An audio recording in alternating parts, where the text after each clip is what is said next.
Geneva, WHO headquarters. Today is June 10th, 2020. My name is Tariq, and we welcome you to the regular press briefing on COVID-19. We welcome all of you watching us on different WHO social media platforms and all journalists who are watching us on Zoom.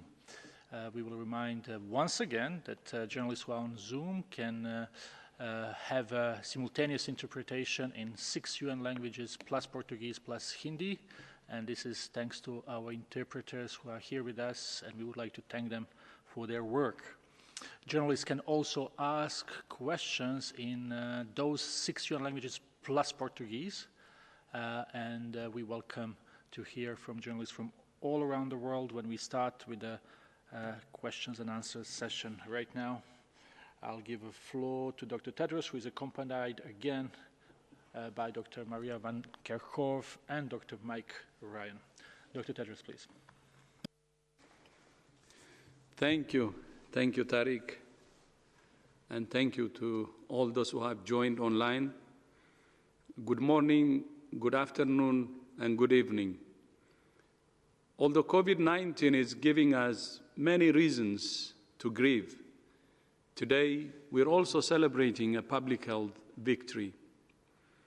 Yesterday, the World Trade Organization, WTO, ruled that Australia's laws on plain packaging for tobacco products are justified and are not unfair restrictions on trade.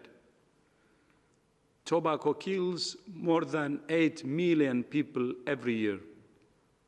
And Australia was the first country in the world to introduce plain packaging without branding in 2012. Several other countries have since introduced similar laws. The tobacco industry has done everything it can to have these laws overturned, including challenging them at the World Trade Organization.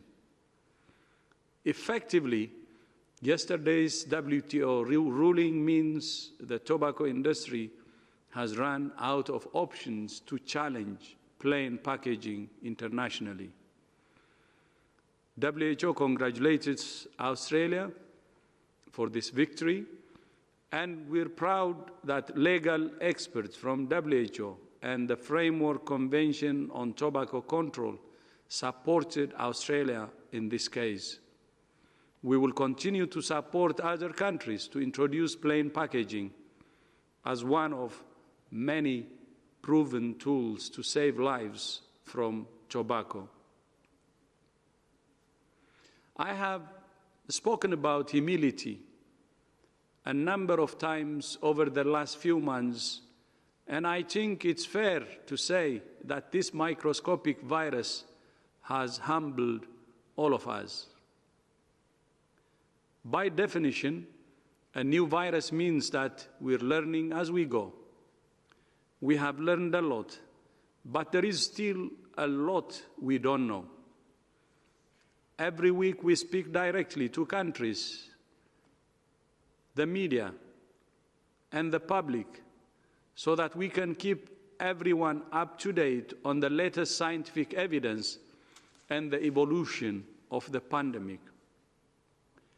In Monday's press briefing, last Monday, my colleague and friend, Dr. Maria van Kerkhove, answered a question from a journalist about the extent to which COVID-19 is being spread by people who don't show symptoms.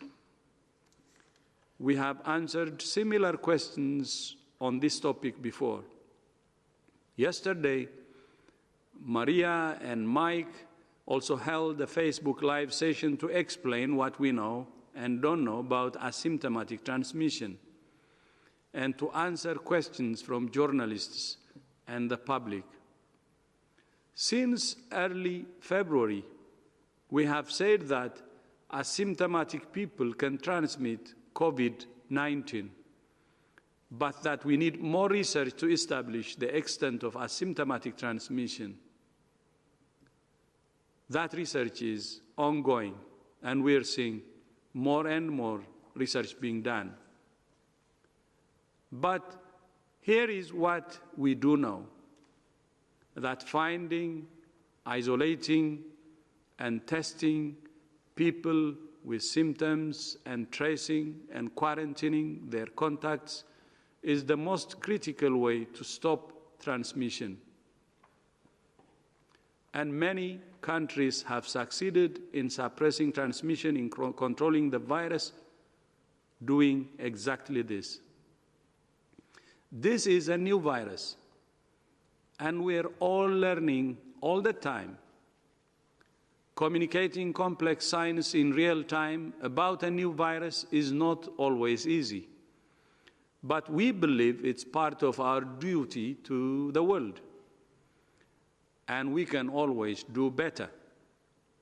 We welcome constructive debate, and that's how science advances. WHO's advice will continue to evolve as new information becomes available. We continue to work 24/7 to accelerate the science and learn more about how the disease is spread, what best practice contact tracing looks like, as well as the development of new treatments and vaccines. We will continue to talk to our member states, the media, and the general public about what we know and where there are gaps in evidence and how that's shaping our thinking. We will explain what we know, what we don't know, and what we're doing to find out more. We always aim to be clear about evolving science, and we're committed to accountability for everything we do and say. This morning, I met virtually with WHO's interns from many countries. I was not only struck by their creativity, energy, and positivity, but also how freely they discussed the lessons they have learned. Interns are a vital part of WHO's workforce. Just as they learn from us, we learn from them. As part of WHO's transformation, as you may know, we have been overhauling our intern program to increase the diversity of our interns and make it possible for more young people from more countries to take an internship at WHO, especially young people from low and middle-income countries who couldn't get the chance to join WHO as interns because of financial problems. And I'm really glad to see that the number of people we're receiving from low and middle-income countries has increased, and the diversity of people of our interns has actually improved significantly. We're also working hard to improve conditions for our interns. We now provide interns with health insurance, and this year we started paying interns a stipend for the first time. And it's the stipend which is actually helping improve the diversity, because we're getting people more from the disadvantaged countries. We're committed to investing in young health leaders who will build the healthier, safer, fairer world we all want for our children and grandchildren. I thank you. Thank you very much, Dr. Tedros, for these opening remarks. We will open the floor to questions now from journalists who are watching us on Zoom. One last reminder that you can do that in 6 UN languages plus Portuguese. If you wish to do so, please be short also and concise, and if possible, have only one question. We will start with the Radio France Internationale, and we have Jeremy with us. Jeremy. Hi, Tarek. Hi, everyone. Can you hear me? Yes. Thank you so much for taking my question. I will do it in French then. Une question qui s'adresse au panel, pas une personne en particulier, mais voulais savoir, depuis le début de ces conférences de presse, on a évoqué lors de ces réunions beaucoup de risques différents. Le risque d'une pénurie de masques et d'équipements, le risque de super spreading events en anglais, le risque pour les pays africains que la pandémie se déclare dans des pays avec des systèmes de santé très faibles, le risque qu'un vaccin soit l'apanage d'un seul pays et qu'il ne soit pas accessible au plus grand nombre. Je voulais savoir aujourd'hui, de votre point de vue, quels sont ces risques qui sont aujourd'hui, qui peuvent être totalement écartés en grande partie, et quels sont les risques qui restent aujourd'hui, qui pèsent toujours et qui peut-être vous pèsent également, enfin les risques qui sont face à nous aujourd'hui. Merci. Thank you for the question. I think you've possibly answered your own question with the detail you provided, and I think all of the issues that you've mentioned are issues, and it depends, I think, on which part of the world you're in. The issue of PPE for health workers has not gone away. That is still an issue in many countries. It's still an issue in many countries affected by humanitarian crisis. Not only the PPE, but the training for those workers. And we see health facilities now in many, many countries coming under huge pressure and strain. Maybe not in Europe, maybe not in North America, but certainly in Central and South America, certainly in other parts of the world. So I think the risks that you outline are all risks. I think the combination of risks and the priority of those risks is different, as you referred to in places like Europe now. The hospital system has coped with the onslaught of cases, and now the issues are about travel, the issues are around reopening schools, the issues are around risk management, they're around mass gatherings, they're around surveillance, they're around contact tracing. In Southeast Asia, where countries have to a great extent controlled the disease in places like Korea or Japan, Australia and others, the considerations of government there are more around the re-emergence of clusters and how to safely remain open and then have sensitive surveillance in place to deal and jump upon clusters of the disease when they actually happen.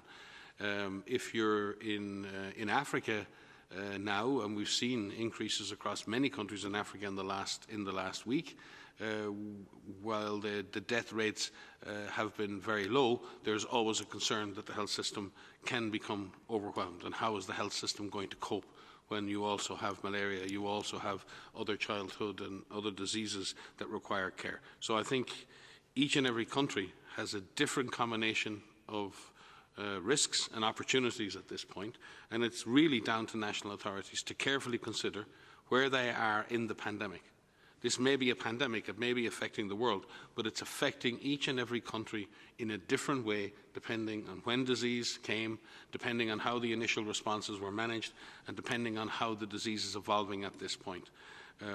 By no means is this over. If we look at the numbers over the last number of weeks, this pandemic is still evolving.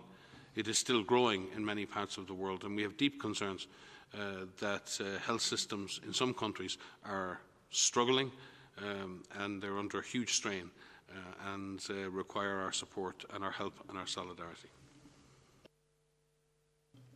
If I may add, so just to add on to what Mike has said, there are the risks that are associated with COVID, of course, and Mike has outlined those, but there's also the risks for non-COVID related diseases, that we must maintain our essential health services and make sure that we have vaccinations that are taking place among the people that need those vaccinations. Those programs need to continue, and we need to find a way to do that. Another potential risk is the complacency, and as the DG has outlined, we are seeing an acceleration in many areas, and this isn't over. And even in countries that have had the success in suppressing transmission, there is that risk that resurgence remains. And then the last risk to highlight, I think, is that this dichotomy between thinking that we must have a public health, focusing on public health or livelihoods, like we must do both and find a way where we can find this state in which we can suppress transmission, we can save lives, but we can ensure that people's livelihoods aren't further impacted. So I think that's an excellent question that you posed. It's the right one. It's a complicated one that requires a complicated response from everyone. Thank you. I think it has been said. Just one thing I would like to say on the vaccines. As you know, the WHO is working on helping to develop vaccines, therapeutics, and diagnostics.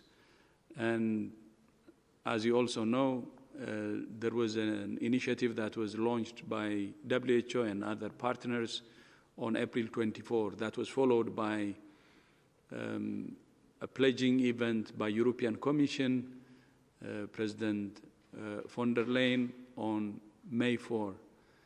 And that effort is continuing. And the two objectives are, one, to accelerate development of a vaccine, therapeutics, and the rest. But at the same time, to ensure fair distribution and access to those who need it. And as you rightly said, there is a risk there of, for instance, lack of access to a product like vaccine that we will have in the future. And that's why we had the ACT Accelerator and also the CTAP, which was suggested actually by the president of Costa Rica. And many leaders are now joining to echo the public to make vaccines or other products as global public good. Meaning there should be a political commitment by political leaders to have a consensus on making vaccines a global public good. If there is no political commitment and political support to make it a global public good, then we will have the problem that you have already indicated. So I would like actually your question to use as opportunity to call on leaders to add their voices. So when a vaccine is discovered, that it should be a global public good, and access to those who needs it be ensured. Because the most important thing in ensuring access is political commitment, and political commitment by our leaders. So that can address the risk that you said, the problem that you said may happen.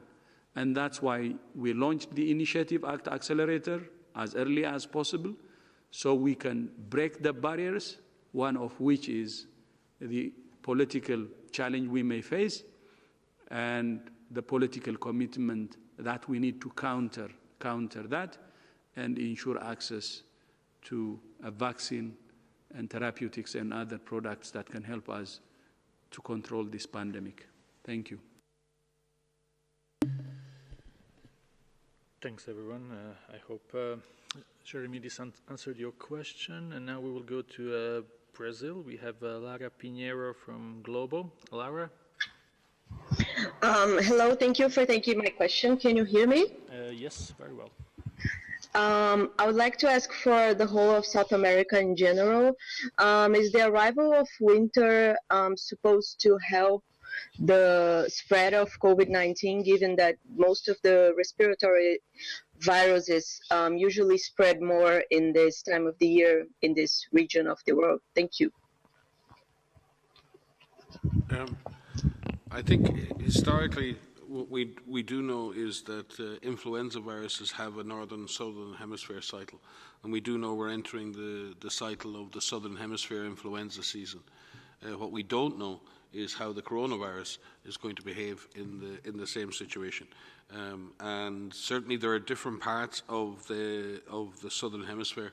There is the temperate south the countries like Australia, New Zealand, South Africa, Chile, Argentina, which would experience an influenza season, much like a winter season in the north. And then there's that central equatorial region in which influenza behavior is not that predictable and tends to persist throughout the year. So there's that, even looking at influenza, it doesn't behave in a particularly predictable way within the equatorial regions. Right now, we have no data to suggest that the virus will behave more aggressively or transmit more efficiently or not. The other question arises with the viruses like coronavirus is in the European environment, many people would argue that influenza virus is less transmittable in the summer because people move outside, there's less mixing, there are less closed environments with many people allowing the disease to spread. But you could also argue in other hot climates, especially with the advent of air conditioning and other systems, that people tend to move inside during hot weather because the weather gets too hot. So there may be risks that are driven by both by climate that aren't specifically related to the viruses themselves, but are more specifically related to the human behaviours that are driven by temperature or driven by the season. But at this point, just to be clear, we have no indication as yet as to how the disease will behave in future. But in terms of South America in general, we're seeing an increase in cases across Latin America, and particularly in South American countries. And each week I've spoken to this. We've seen a persistent and progressive increase in cases in Central and South America, and it is of deep concern. And we need to focus on containing and stopping and suppressing that disease. And if changes in the climate assist in that, so that's great news. But we cannot rely on an expectation that the season or the temperature will be the answer to this. It is not the answer. We need to focus on the public health measures, the social measures, the hygiene, and all the things that Maria speaks about and emphasises again and again, to continue to focus on those comprehensive public health-led strategies that have proven in many parts of the world to be able to contain and suppress transmission of this disease. Maria?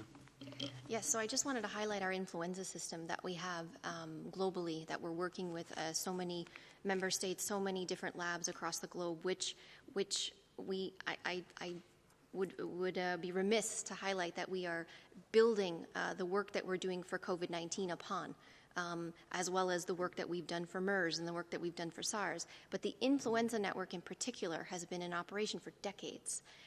And the labs that are utilized across the globe are the foundation by which we are able to test for COVID-19. And so the system, the Sentinel system that is in place to look for influenza-like illness or severe acute respiratory infection exists in many countries across the globe. And more than 90 countries right now are utilizing their influenza system to also test for COVID-19. And so this is incredibly helpful for us to build on that platform so that we understand where the virus is within the community, aside from testing for suspect cases. But it is critical, and the question that you highlight about the influenza season coming up in the Southern Hemisphere, it's important that we don't stop testing for flu. We must continue to test for flu as well as to test for COVID-19. And we know in a number of countries the tests for flu have declined. So it's very important that countries remain and utilize their systems not only for COVID-19, but also for influenza. And we are so grateful for so many labs across the globe, the surveillance systems that are in place, for the hundreds of thousands, the millions of people that are actually working on this to help us understand where not only COVID is, but where influenza is, because we know that there will be an influenza season every year. We need this information for vaccine development, so it's really critical that these systems remain functioning well in addition to COVID-19.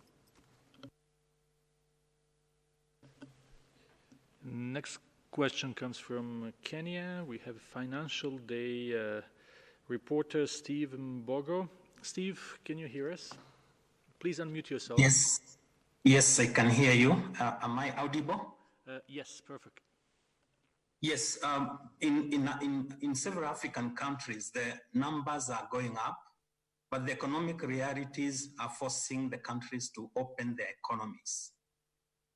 Does WHO have additional measures that they could advise to the governments that they could take so that then we don't have a catastrophe in terms of exponential infections? Yes, I agree that there's been increases across a number of countries in Africa over the last number of weeks and over the last week. Thankfully, with that increase in cases, we haven't seen large spikes or numbers of deaths. So what we're seeing is crude case fatality rates of 1% or less, which is actually much less than we've seen on other continents. This may reflect the population, the age of population in Africa, but also we have not seen yet this disease reach very vulnerable communities and very vulnerable populations, so we don't know what to expect there. We fully understand that, and the Director General has said this on many occasions, there has to be a balance between the lives and livelihoods and the public health control of COVID-19. And there is much that can be done, short of the lockdowns that we're speaking about, an investment, as we've seen in countries like South Africa and other countries, in good surveillance, in community-based surveillance, in supporting diagnostics for communities, in providing adequate conditions for people to quarantine themselves in if there are contacts, in supporting that from a community level up, and in being able to provide adequate care to people, medical oxygen, and we've seen in Congo and other places over the last number of days an increasing number of cases amongst health workers. We can protect our health workers with good training and PPE. We can make the clinical environment safe. We can protect specific communities living at risk in camps and other situations and try and shield them from the disease. We can improve community-based surveillance, syndromic surveillance, using things like the polio surveillance network, using the early warning and response networks that have been created across Africa in the last number of years, utilising SARI and ILI surveillance that's been expanded significantly in Africa over the last number of years, using the epidemiology networks like AFNet, working closely with Africa CDC, the African Union, bringing governments together to respond to this. There is a tremendous amount that can still be done and is being done across Africa on this issue. And we fully understand that governments are very reticent to go back into lockdowns which are potentially damaging to social and economic life. But at the same time, if that cannot be done and that is not appropriate and is not an avenue that governments want to take, there is so much more that can be done. And what we would like to see is the investments in those other things. It's not a matter of should we do lockdowns or should we not. If lockdowns are not possible or not appropriate, then there are many, many, many other things that can be done. And what we would like to see is the investments in those other things, particularly in investing at community level, in community-led surveillance, in early warning, in quarantine, and in all of the other measures. And I think Africa has demonstrated massive capacities across the whole continent to deal with other infectious diseases. But it needs support, and particularly countries with weak health systems need support. They need the support of the donors. They need the support of agencies outside to come and work in partnership with them. And I believe our African Regional Office, the Africa CDC, the African Union, and others are really working hard together to try and provide that support to those countries in Africa. So just shortly to add, to say that it's a very good question. It is an opportunity for us also to learn how countries have lifted the public health and social measures, these so-called lockdowns, how they've done it, and where there has been success, where there have been setbacks, and how we can learn from each other within Africa and elsewhere, and to see what approach did they take. We've outlined different steps in terms of what needs to be done to be able to be ready to lift those lockdowns. But the way in which it is implemented, the way in which these measures are adjusted is just as important. This slow and controlled way, making sure that it's data-driven, it's not all of the country at once, maybe in certain geographic areas.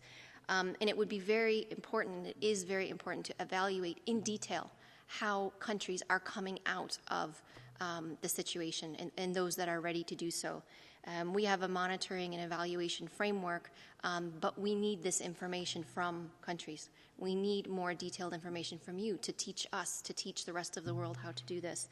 And I would like to, just congratulate New Zealand, for example, in the situation of having 0 cases. I mean, that's quite an achievement, and I know they're not resting as well. They're ready, to remain vigilant, to be ready to be able to detect cases. But these are examples of hope where countries are able to do this, but we do need to support each other and learn from each other, and that can only come from the continued sharing of information across countries. Many thanks. From Kenya, we will go to Switzerland. We have Laurent from Swiss News. Laurent, if you... Yeah, can you hear me? Yes, very well. Yeah, thank you, Tariq. Thank you for taking my question. There was a study released by Harvard University and other US entities based on satellite imagery that tends to show that there was an increase of vehicles in front of Wuhan hospitals as early as last August, and they make the link with the possibility that the virus could have been present there as early as August and most likely September and October. Do you find that methodology, relevant, or is it a study that you condemn because of that link they make? Thank you. Hi, thanks for the question. We work very closely with John and his team in Boston. I've visited them personally and discussed collaborations we have on epidemic intelligence from open sources. So it's always I've said this before. All of information we gather is important. It's important that we look at all different approaches to investigation of diseases and where they might come from.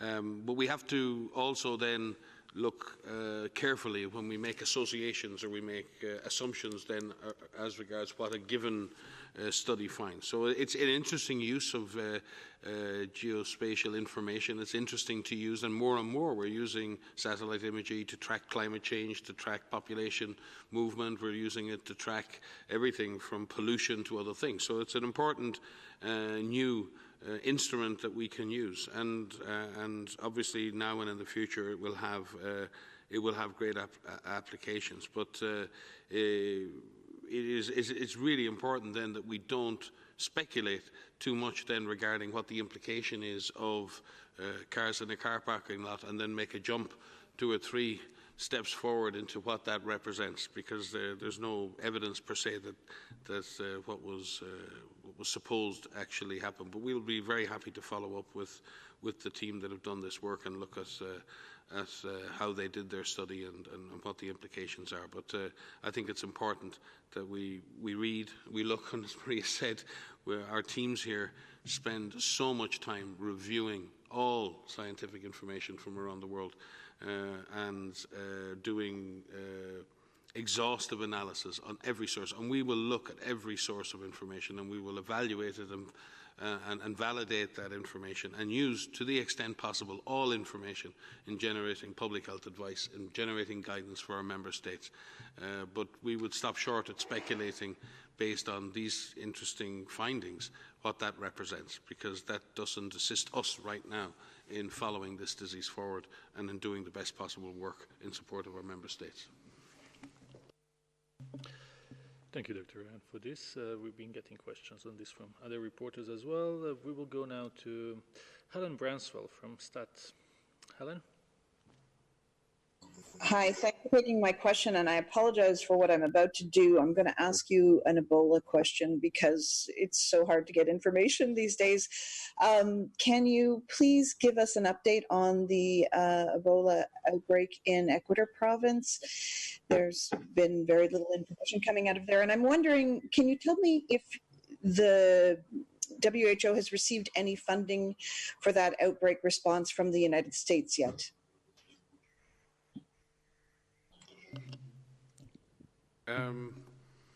Helen, I don't have the actual numbers here with me, but in terms of the response, in the field from Mbandaka down to Bikoro, there are 2 potential points of disease transmission, and I think you probably know that we've begun vaccination on both sites. The imagery and the photographs that we've received from the field show just how difficult it is to move and operate, particularly in the Bikoro area. It's an area that both the Director General and myself visited many times in the last outbreak. So there are major logistics obstacles in terms of mounting the response. Our colleagues in UNICEF and other organisations are working very closely with us on engaging communities and building the community acceptance for both contact tracing and for investigation. And we will have updated numbers regarding the progress of vaccination, the number of contacts and others traced. And I'll be very happy to share that with you, Helen, and with the group. I just don't have those numbers under my nose, and I don't want to give numbers that are wrong. With regard to fundraising, we're currently using funds from our contingency funds for epidemics, to which many, many countries around the world have contributed over many years, and that has allowed us to mount a very rapid response with partners and in support of the Ministry of Health and the Government of the Democratic Republic of Congo.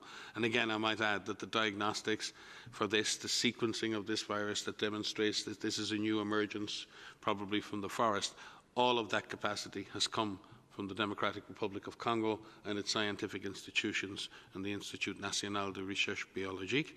The response is being led by government officials at both the national and the provincial level, and WHO and other partners are providing operational and technical support to that response. I think Congo has demonstrated tremendous advance in its capacity to manage complex epidemic events, both scientifically, operationally and logistically. But in the challenge we do face in Ecuador province is long distances, very, very scattered communities, many deep in rainforested areas, but connected to the major city of Mbandaka, which is right on the River Congo. So here we have this mixture of a situation that's potentially emerging from the deep forest, but is connected through urbanization to a major waterway which is connected through Kinshasa to the rest of the world. And in many senses, that's a microcosm of disease emergence and the challenges that we all face collectively. So it's with great gratitude to the scientists, the health workers, the public health workers, the nurses and doctors of the Democratic Republic of Congo, who once again stand in the front line to protect the world from another emergence of Ebola. Thank you. Thanks, Mike. And thanks, Helen. Nice to hear your voice. I hope you're doing well.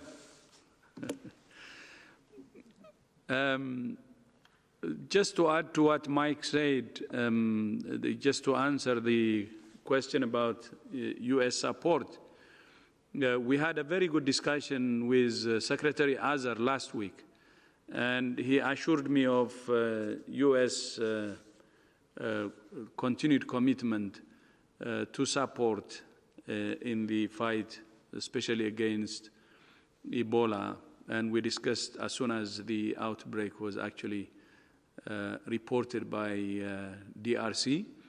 And we hope to work together with the U.S. to address that outbreak in Western DRC. As you may remember, it was in May 2018 that we had the outbreak in the same place, Western DRC. And as Mike said, we have been to Mbandaka, Bikoro, Itupo, and it took us 3 to 4 months to control it, from May to August. And that place is actually a very difficult place, especially the logistical problems from moving things from Mbandaka to Bikoro. A very difficult place, 150 kilometers, but as you know, it takes more than a day to cross, and you can imagine how difficult it is to fight Ebola in that area. But we're trying our best to address it, and we hope that, like the 2018, we would be able to arrest it or cut it from its bud. But I would like to say that it's going to be a difficult fight. But one thing that I am really confident about is the DRC has really a strong, and good experience in fighting Ebola. And they're doing their best, and that gives us hope, and we should continue to support them in order to finish this as soon as possible. Thank you very much. And Helen, no need to apologize. Questions on other health topics can be taken as well. We, as WHO, we respond to many health emergencies around the world, and I'm sure we will be able to send you the exact numbers immediately after this press briefing. So thanks for that. Now we will go to South Africa. We have Sophie from SABC, South African broadcaster. Sophie? I just want to ask about the vaccine. There is a perception in some African countries, but also generally on the developing nations, that they are being targeted as guinea pigs for trial and on vaccine. How are you going to ensure that people understand the importance of vaccines if one is found and they are willing that the medical practitioner can offer this to them? There's a perception that only the poorer countries are being targeted for such trials and the usage thereof. We saw what happened with the statement from a particular doctor in Europe, where he was indicating that perhaps they should use Africa to do the tests and the trials.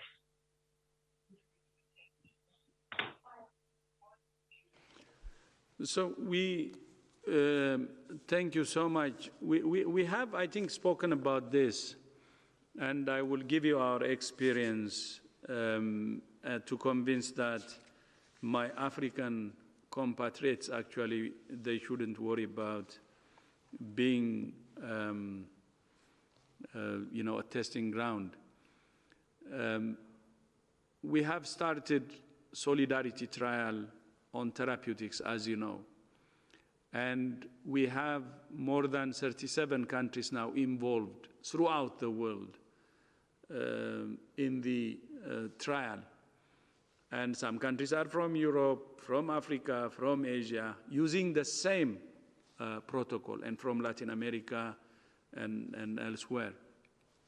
And when it comes to vaccines, WHO's position is the same, using the same protocol in the whole world, the same protocol in all countries involved. And we don't tolerate any targeting of a continent or a country to do a trial or using it as a testing ground. We don't. So future trials, when clinical trials start on vaccines, we will make sure that protocols are used and applied the same way in all countries. Actually, the vaccines that are now in the front line will be moving into clinical trials soon, and we will take this seriously, and we will make sure that the same protocol and same guideline is applied. So thank you for that, and WHO will be at the forefront to safeguard that. Thank you. Yeah, and also we're working on standardized protocols for vaccine trials. which will allow governments to be much more involved and engaged in regulating and managing trials that would occur, and in strengthening regulatory and ethical authorities at national level to support that. And can I just, maybe while I have the floor again, just come back to Helen on the data thing. We still have 12 probable cases, but two health workers amongst that, Helen.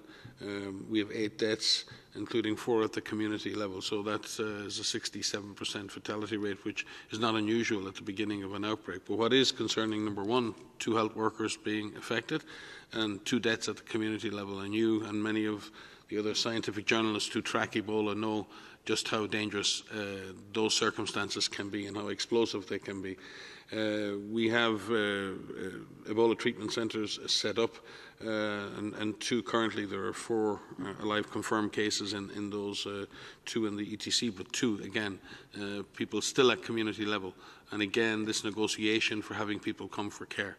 So if you think about the risk factors that drive disease, the fact that there have been deaths in the community, the fact that there are cases at community level who don't wish to come forward and be treated in an Ebola treatment centre, and the fact that we already have had health workers affected in the initial event around this disease, all are worrying. There are cases in 6 health areas in 3 health zones. So while the numbers are low, those numbers are distributed across quite a large area, and we're still obviously investigating the origin of the outbreak. The sequencing, as we've said before, is confirmed it's a new outbreak on Ecuador due to Ebola virus strain Zaire, which is the same strain as the previous outbreak, but it's a different virus in the sense that it's a new emergence from nature.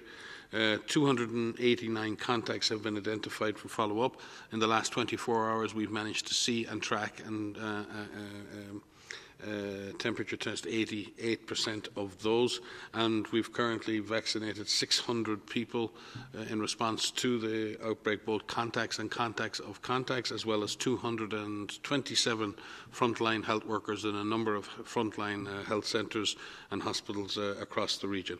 We're also deploying Go Data, which is an integrated data management system for field data capture that allows contact tracing and other processes to move very quickly. It allows comparison of lab data with contact and case data in a much more efficient manner.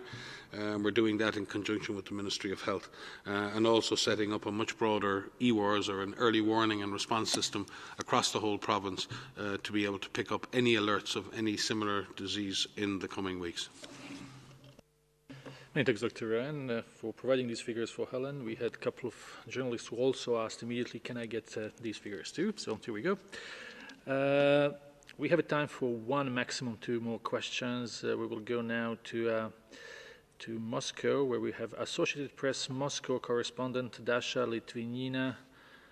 Dasha, if you hear us, please go ahead. Yes, thank you. Can you hear me? Yes. Perfect. Thank you so much for giving me the floor.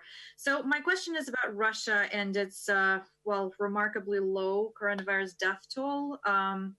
As you probably know, Russia's official count of COVID-19 deaths does not include those who tested positive for COVID-19 but died from other causes. And Russian government insists that they're classifying deaths in strict accordance with the WHO guidelines. So my question is, does this approach follow the WHO guidelines on classifying and recording COVID deaths, in your opinion? And what's your take on generally why there are so few deaths in Russia? Thank you. Yes. I think in terms of tracking the disease, and we've all tracked the emergence and spread and amplification of the disease in Russia, and it's been a very similar pattern to many of the other developed nations of Europe.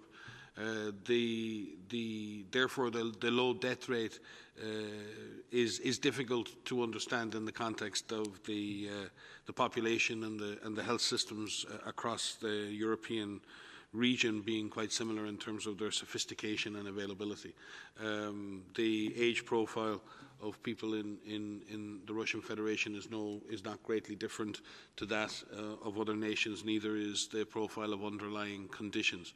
So certainly between countries there can be differences depending on what is reported. So for example, many countries report all deaths in COVID-confirmed patients. In other words, they're reporting their deaths in real time, and it's not related to certification of death by the doctor themselves in the official process. It's very often reporting there's been a death in a confirmed case. And in some cases, that could overestimate deaths because there may be other main causes of disease. In the case of disease death certification, there is a standardized process that WHO has developed and has circulated to member states for the proper certification of death in the case of COVID-19. And again, like all death certification, it is complicated, and there are underlying and other conditions, and what was the primary condition of the cause of death and what was contributing to the death, and that can be interpreted in different ways. I'm not an expert on ICD classification nor on death certification, but it certainly is possible that it is the way in which physicians are codifying or classifying deaths. I don't think that's been done in any negative way and not in a systematic fashion. But it certainly is unusual that the number of deaths in relation to the number of confirmed cases is very low. But again, in the Russian Federation, they've been doing a lot of testing, and they've ramped up their testing very, very fast. So you do see in situations where testing is ramped up and many more people are tested, that you do see a relatively low fatality rate. But it will be important that the Russian authorities review the way in which death certification is done to reassure themselves that they are accurately certifying deaths in the appropriate way. Only one short comment. Sorry, DG. Just one short comment about, not about Russia, but about deaths. I mean, many countries will go back and they will look at their medical records, the death certificates, and there will be changes. I mean, I think it's safe to say, and we've seen this in a number of countries already, revisions of the numbers of deaths. And this comes from a variety of reasons Mike has outlined already. But it is important that we recognize that this may happen, and we may see large increases in deaths, maybe not. But that comes from a review. After many countries are out of the intensity of that transmission, that big peak of that outbreak, they'll go back and look at medical records of cases that were directly associated with COVID-19 infections or those associated with COVID infection. And so we expect to see revisions in numbers of deaths in many countries. Many thanks, Dr. Van Kerkhove and Dr. Rand. So we will take a last question for today, and we will go to Jim from Westwood One. Jim, can you unmute yourself, please? Apologize for that. Thank you very much. I was wondering if I remember correctly, at the very beginning of this, when the so-called lockdown measures, for lack of a better word, were implemented, and other measures, social distancing and masks and everything, a lot of it had to do with hospital capacity, making sure that there was room in hospitals, that there was ventilators, proper PPE for the healthcare workers. That's the reason for all the lockdowns. As long as hospital capacity is set, that there is capacity, is that the reason why it's okay to start to open things up more, or are there other reasons not to, if I ask that question properly? Yeah, thanks for the question. It's difficult to answer your question, because if I have a million ICU beds, is it okay if I have a million critically ill people?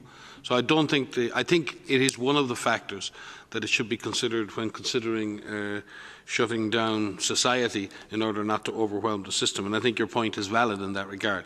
But there are many other considerations that need to be made. And I don't believe that was the primary reason that governments shut down everything. I think it was certainly one that was driving it, and people have spoken about flattening the curve. I don't particularly like that term myself. I'd rather we go for trying to be a bit more ambitious, not just spreading disease out over time, but as we do that, trying to reduce the ultimate impact of the disease, and actually not just flattening this thing down and experiencing it for a terrible amount of time, but at a level at which we can bear. But we're a little bit more ambitious in our public health objectives in trying to truly suppress the disease and do, like Maria said, countries like New Zealand have managed to achieve. And actually get to zero. Not very easy, very, very complicated in many, many countries because of so many contextual factors around population, poverty, connections with other countries. So this is a very difficult thing to achieve. But in terms of the factors, I believe that many countries, as the disease accelerated, and as it became very difficult to understand the transmission dynamics, who was infected, who was not infected, the absence of systematic testing for suspect cases, I think many countries just could not see where the virus was. And we're seeing their hospitals fill up. And they look at these two factors. We know our system is coming under pressure. We know this disease is spreading. We can't see the virus. We don't have the testing. We don't have the contact tracing. We don't understand where this disease is, but we need to protect our society. And it's not just about protecting the health system. Ultimately, it's about saving lives. And an overwhelmed health system saves less lives. How do we reduce the damage? How do we reduce the health consequences of this? If we allow the system to become overwhelmed, the situation will even get worse. More people will die because they will not get any care or any intensive care. And I think many governments around the world were faced with very difficult choices. Very difficult choices. Some of governments made that call early. Some governments made that call later. Some governments shut down all of their society. Some chose not to shut down everything. Some chose to continue with their public health surveillance and try to persevere with the public health measures. Some gave up on that because they felt it was untenable and unmanageable in the context of the fire they were fighting. So I believe the decision in each country was unique to the context of the country. I don't believe there was a one-size-fits-all. I don't believe there was a single algorithm that anybody used. But I think while it's partially true that governments shut down because of fear of the health system becoming overwhelmed, I don't believe that was the only factor that governments considered. And in situations where governments could see where the virus was, where they had a good handle on how the disease was transmitting and who was getting it, they were less likely to have to shut down the whole system. Again, history will tell who did that at the right time and in the right combination. But certainly it would seem, at least on the face, that governments who acted early, governments who acted comprehensively, governments that acted with cohesive, comprehensive responses tended to flatten that curve, protect their health system, and are emerging now in good order from at least this wave of the pandemic. Yeah, thank you. I will just add briefly to what Mike said, and then I will move to another follow-up question that we just received.